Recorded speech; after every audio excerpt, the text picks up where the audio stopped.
Rememorando a última abertura que eu fiz, seja amanhã, seja tarde, seja noite ou seja madrugada, estamos de volta aqui, mais uma Conexão TI para Negócios, no restaurante Tasca da Esquina, um restaurante português que está nos recebendo hoje para essa conversa deliciosa, na Alameda Itu 225, é isso, né? Exatamente. E estamos com o Renato, com o Helder, com o Perim. E nós vamos retomar a nossa conversa agora, Perim. Vamos falar sobre o direito do esquecimento, mas você queria falar alguma coisa antes? Não, eu queria que o Helder explicasse o que é Tasca da Esquina. Ah, pois é, exato. Para que não nos esqueçamos. Já bem com medo disso. Queria que o Helder explicasse. Opa! Tecnologia não é meu forte. Você tem ao fundo aqui, olha, a execução das receitas em tempo real. Essa aqui é a famosa sala do chefe, onde a gente fica dentro do chefe trabalhando. Mas enfim, Tasca da Esquina, Tasca é mais ou menos um sinônimo de bistrô, de cantina, de restaurante simples. E a expressão da esquina ainda é para deixar um pouco mais pejorativo, mais popular do que... É como se fosse, vai comer no boteco lá da esquina. E a brincadeira é exatamente essa. É um ambiente extremamente despojado, onde vocês podem ver papel, o ambiente é simples, mas ele tem toda a louça e talheres, os copos são de porcelana, os guardanapos de linha italiano e por aí vai. E faz essa brincadeira com uma comida extremamente refinada, com utensílios de excelente qualidade, num ambiente despojado, para que a gente possa se sentir à vontade e vir todo dia. E fica muito agradável. Muito bom, e a comida é muito boa também. Porque tanto eu quanto o Vitor, a gente quando conversou sobre montar o restaurante foi muito engraçado, porque eu também sou dono da 1900, que é uma pizzaria. E aí, o interessante é que a gente gosta de lugar para se sentir bem. E a gente começou a conversar sobre lugares onde você vai e fica à vontade. A única coisa do mundo é você comer num ambiente... Você não se sente bem. Tá tenso. Sabe? A 1900 é aquela pizzaria que o pessoal da Bandeirantes grava um programa, Exatamente. Segundas-feiras, não é isso? Isso. Sporting Debates. Sporting Debates, Em qual unidade? São seis. Não, eles gravam? Eles gravam.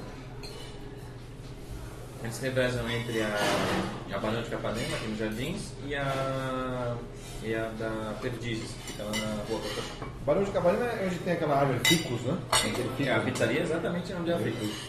Na época do Ficus Bar. Exatamente. Estou vivendo a minha idade já. Mas e o imóvel é o mesmo, sabia? A pizzaria está onde é a Ficus. Muito agradável, muito bem. Bem legal. Muito bom. E a gente estava querendo discutir aqui um pouquinho, voltando para o nosso core business, que é a questão do direito ao esquecimento. O Renato levantou essa questão, acho que é importante, inclusive, lembrar que a gente se expõe pacas nessas redes sociais. Isso acaba também abrindo questões aí que é assim, um dia eu não quero mais falar desse assunto, sabe, entendeu? Desse assunto que eu abordei na semana passada, na semana da manifestação, né, que eu também fui petralhado. Mas sabe que esse assunto é extremamente delicado. Está na pauta hoje da União Europeia para reformar a diretiva 95/46, que é de proteção de dados. São 4.000 emendas. Em 2016, a União Europeia diz que vai incorporar o direito de esquecimento lá. É uma discussão muito intensa. Os Estados Unidos, por exemplo, tem uma série de limitações contra isso. A União Europeia estimula. Aqui no Brasil nós já temos decisões judiciais reconhecendo isso. Opiniões oficiais do Conselho da Justiça Federal aplicando isso. O nosso Código Civil dá margem também a essa interpretação. No artigo 21, no artigo 14, no artigo 11. O Eric Schmidt, o ex-presidente do Google, já disse que nós temos que ter dois momentos na vida, né? Temos que separar isso, apagar o momento da adolescência e preservar depois o momento adulto, né? Que são dos posts que são feitos na adolescência. Muita gente já perdeu emprego por uma série de consequências a partir desses posts. E nós temos aí alguns casos muito interessantes. Eu acho que eu sou um defensor do direito do esquecimento. Claro, as informações que não têm relevância pública, se a pessoa quiser, tem que dar um jeito de ser excluído. Houve uma notícia, houve um problema, ou uma questão que envolveu aquela pessoa, teve para registro histórico, interesse da sociedade, divulgação, imprensa, etc. fica, mas fora isso não. E sem falar nas questões que envolvam aí a humilhação da pessoa, a imagem, a exposição, a honra da pessoa, isso tem que remover. E eu lembrei de um caso agora, Xandó, desculpa estar interrompendo aqui, uma decisão interessante do Tribunal de Justiça do Paraná, um sujeito que foi condenado em primeiro grau por um crime qualquer, lá não lembro qual, e saiu a notícia num determinado site, o sujeito tal foi condenado. O nosso hábito hoje não é mais procurar aí no buscador, no Google, etc. E lá clica o nome da pessoa e a primeira coisa que vem é a condenação. Só que esse sujeito apelou ao tribunal e um ano depois o tribunal reverteu e absolveu. Só que depois disso você lá procurava o nome da pessoa e continuava só a notícia da condenação. Então, dentro do nosso comportamento hoje, qual é a percepção que fica? Que você está condenado. E mesmo que estivesse condenado, aliás, no parênteses, o tribunal mandou o site atualizar a notícia e o Google reindexar. Mas mesmo que ele tivesse sido condenado, a decisão tivesse sido mantida em segundo grau, a própria lei das execuções penais, ela diz o seguinte: quando você cumpre a pena, você não tem mais registro. Você vai tirar uma certidão no fórum, não consta a condenação para o sujeito se ressocializar. Não consta. Zero. Não é o que acontece hoje na internet. Eles zeram oficialmente, mas procura na internet e continua lá. Então, a gente até fala, né? O Estado absolve, mas a internet condena. Dentro do esquecimento é muito fica no prontuário do cara que ele já teve uma condenação, um cumprimento. Quando ele cumpriu, não, você não aparece mais. Não aparece. Né? Ele fica um registro para as autoridades, mas restrito. Né? Restrito, mas não na certidão, quando você tira a certidão criminal. Claro. Não fica. Certidão de antecedentes, por exemplo, não sairia. Você falou antes, falou agora também, mas acho que essa frase tem que ser repetida, que é a justiça absolve e a internet condena. Porque assim, a notícia ruim sempre fica, né? A boa ninguém dá, né? Isso é injusto, né? É uma situação de injustiça, que tem que ser corrigido. Mas olha, esse assunto é bastante complexo. Imagina uma situação não tão longe como essa, de uma condenação judicial. Mas o Perim aí que bateu boca com os Petralhas, né, Perim? Sim, senhor.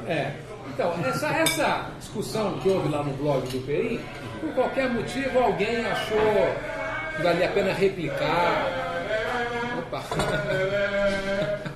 Esse é o chefe. Alegre. É o chefe?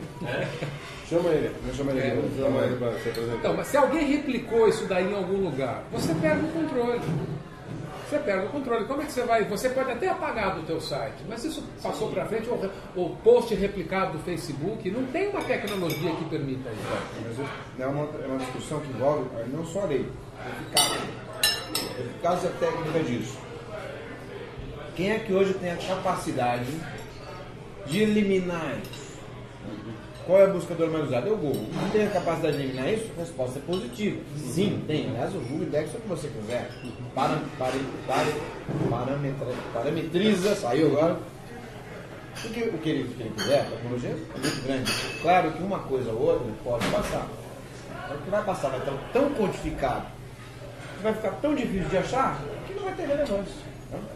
Então aí eu defendo também que esses novos entes, produtores de conteúdo e de busca, eles têm a sua obrigação, porque eles têm a capacidade técnica de fazer isso. Quem falava isso foi o Lawrence Lessig, em 97, no seu livro The Code and the Other Laws from Cyberspace.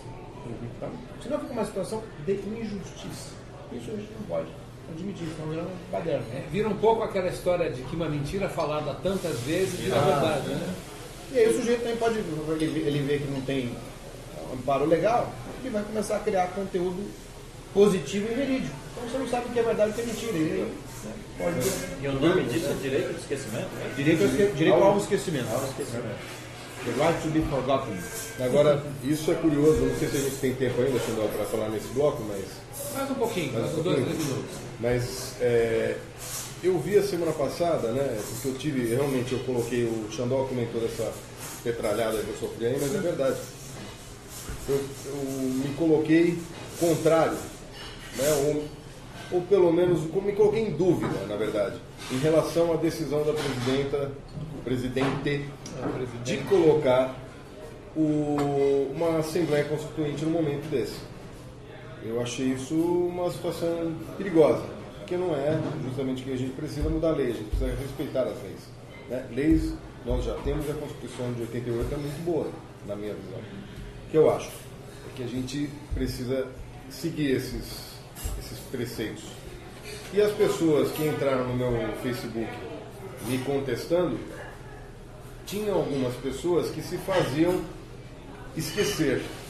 Elas entravam, colocavam coisas e frases que me agrediam ou que colocavam em questão algum assunto que não estava em discussão. Daí eu respondia ou fazia alguma menção e a pessoa não estava mais lá. Então olha só, isso não é direito ao esquecimento, mas isso é o direito a uma bela, uma safadeza, né? Eu acho. São pessoas que não têm caráter e que não têm coragem de assumir as coisas que fazem. Então, aí é uma questão completamente fora da. Mas você deveria ter respondido, sabe o que, para dar uma alfinetadinha? Você poderia ter falado: a proposta da presidenta não é 40. Pois é. Mas eu fiz uma coisa muito interessante, Xandó, porque quando eu vi que esse cara entrava e apagava o que ele escrevia, eu fui lá e dei um print screen na tela. Meu amigo, diga que não foi você. Tá lá, tá documentado. Então, assim, as pessoas têm que aprender hoje a lidar muito mais habilmente com as ferramentas de tecnologia para também conseguir se defender de situações como essas. Acho que só para dar uma fechada nesse assunto, eu queria contar para vocês uma coisa muito curiosa que me aconteceu no começo dessa semana. Meu avô materno, com o qual eu convivi muito, ele já faleceu há muitos anos, vai fazer uns 18 anos que ele faleceu. E eu não sei porquê, um dia lembrei dele e eu tive a ideia de procurar o nome dele na internet. Primeiro que morreu em 94, não existia internet no Brasil. Né? E aí, olha, Renato, olha se não é preocupante isso. Aí eu pus o nome do meu avô no Google e eu acabei achando diversas páginas com o nome dele. Algumas páginas faziam menção a um diário oficial de 1964, porque o meu avô era promotor de justiça no interior de São Paulo. Promotor Xandó. Claro. Boa tarde. Eu queria pedir desculpa aos nossos ouvintes, telespectadores. Que a barulheira está ocasionada por essa pessoa. Mas é caso do trabalho, é o Egito. Mas muito bom, estamos muito contentes com a Não, comunidade. brincadeira, só para elogiar. A gente, inclusive, já soube que você gosta muito de servir esse prato com arroz, né? Muito. Eu não muito de atacar essa mãe brasileirada. Agora, o Frida ela põe bastante a servir com arroz. Não é nosso hábito comer. Nem arroz solto, é nosso hábito comer. Nós temos menos arroz caldoso. Arroz solto é mesmo só no Brasil. Não é o correto, né? O correto é melhor assim. Exato, porque nós temos digitar duas proteínas, que é a batata e o arroz. Eu estou em 2 euros, logo cravos. Mas muito boa a comida, viu? Parabéns. Fantástico, excelente, muito bom. Muito obrigado mesmo. Obrigado. Muito obrigado. Então, só concluindo, eu achei referências ao meu avô no Diário Oficial de 1964 e um monte de referências em sites de genealogia que eu não faço a menor ideia de como foi para lá. O nome do meu avô, os irmãos dele, o nome da minha mãe, até o meu nome em sites de genealogia que eu jamais forneci informação. Quer dizer, se já é difícil esquecer alguém, não sei de onde estão sendo buscadas as informações. E os sites são sites que te deixam ver um pouquinho, se você quer ver mais, aí você tem que pagar. Né? Então, assim, não só não esquece, como alguém, eu não sei que mecanismo, está alimentando informações. O meu saudoso avô, falecido em 94, está presente no Google. Então, para encerrar, eu vou dizer uma frase do Ray Kurzweil, que é aquele cientista que inventou o OCR, que inventou aí uma série de coisas que hoje está bilionário. Mas ele diz o seguinte: viva o suficiente para viver para sempre. O que acontece?